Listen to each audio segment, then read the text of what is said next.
Oui, c'est un concept qui est assez inhabituel pour un professionnel de la santé, définitivement inhabituel pour une infirmière de parler de désobéissance. C'est un concept qui n'a pas la cote, évidemment, parce que les gens vont tout de suite lui attribuer une signification qui est négative. On est tout de suite dans une logique d'opposition, de transgression et tout ça.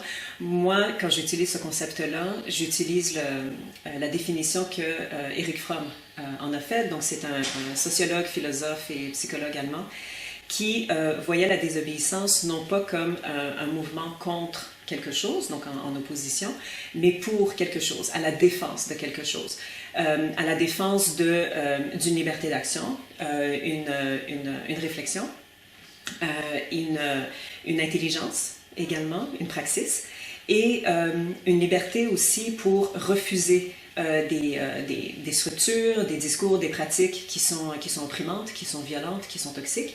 Donc, beaucoup d'éléments qu'on retrouve dans les milieux de soins actuels, auxquels autant les patients que les professionnels de la santé sont soumis. Donc, moi, quand j'utilise ce concept-là, c'est vraiment au sens premier que je l'utilise.